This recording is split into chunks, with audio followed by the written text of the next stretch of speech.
François Massardier, bonjour. Vous êtes chef d'entreprise, vous avez l'entreprise donc Calif. Est-ce que vous pouvez nous raconter un peu vos impressions sur ces universités d'été du MEDEF? Écoutez, c'est une bonne université d'été, comme chaque année, toujours aussi intéressante. On y rencontre des personnes passionnantes. Je crois qu'il y avait aussi un événement et une attente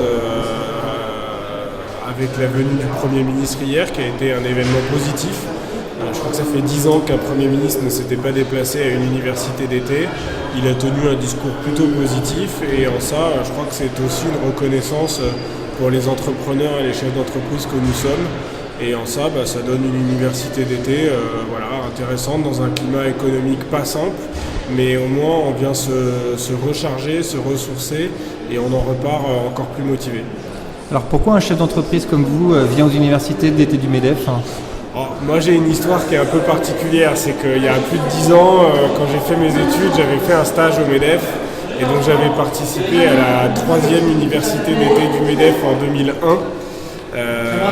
Et c'était effectivement un autre cadre puisqu'on était beaucoup moins nombreux qu'aujourd'hui et du coup c'est devenu une habitude et un vrai plaisir de revenir chaque année à l'université d'été du MEDEF. Ça me permet de recroiser des gens que je voyais déjà il y a 10 ans et puis chaque année de rencontrer des nouvelles personnes et surtout au retour des vacances de se remettre dans le bain et de se remotiver très vite pour travailler et développer son entreprise. Alors, donc justement en 10 ans, vous pensez quoi de l'évolution des chefs d'entreprise qui tournent? On est vraiment que centré sur des chefs d'entreprise entre guillemets donc du 440 ou il y a vraiment des liens avec des jeunes chefs d'entreprise, du partage, du networking? Il y a du networking et du partage. De toute façon, moi je reste persuadé que le MEDEF, contrairement à une image fausse qui peut être donnée, n'est pas un représentant du CAC 40. Saint-Étienne, au MEDEF Loire, dont je suis adhérent, on est à 95% des petites entreprises et des PME.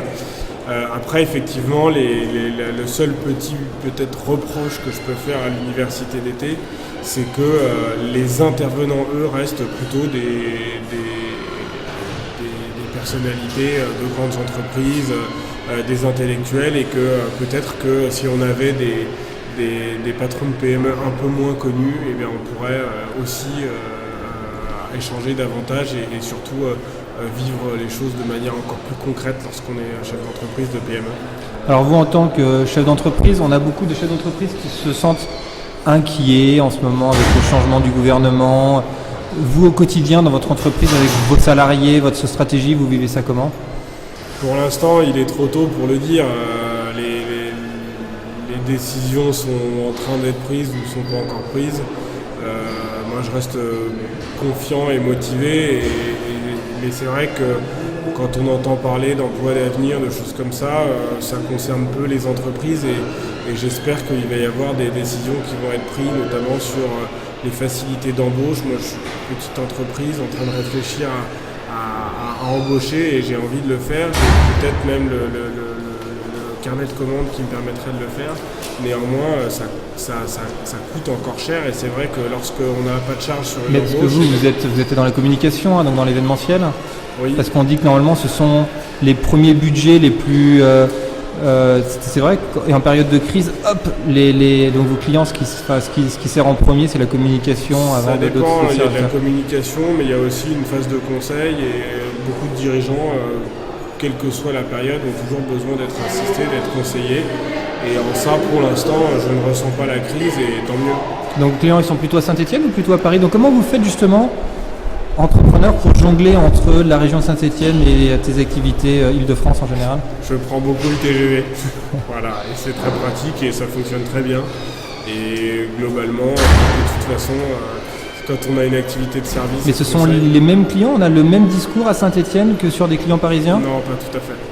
Comme quoi, par exemple?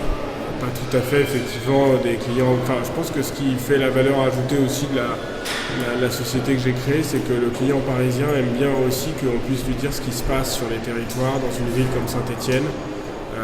Et à contrario, effectivement, quand on est à Saint-Étienne, on peut effectivement offrir des prestations à des clients qui sont les mêmes que celles qu'on offre à des clients parisiens. Et ça me paraît tout à fait juste. C'est pas parce qu'on est chef d'entreprise à Saint-Étienne qu'on doit être conseillé différemment dans sa communication, dans sa stratégie d'un client parisien.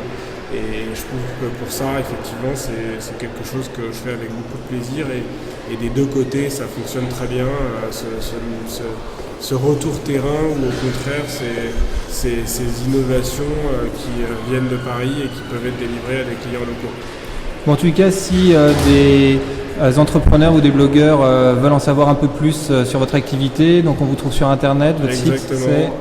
Alors c'est un site qui est presque prêt, même si la société a 3 ans, qui est calif-solution.com. Mais en attendant, sur tous les réseaux sociaux, on peut me contacter sans aucun problème. François Massardier, voilà. Voilà, exactement. François Massardier, Twitter, Facebook, LinkedIn, Viadeo, etc. Pas de problème. Merci beaucoup en tous les cas et bonne université d'été. Merci beaucoup.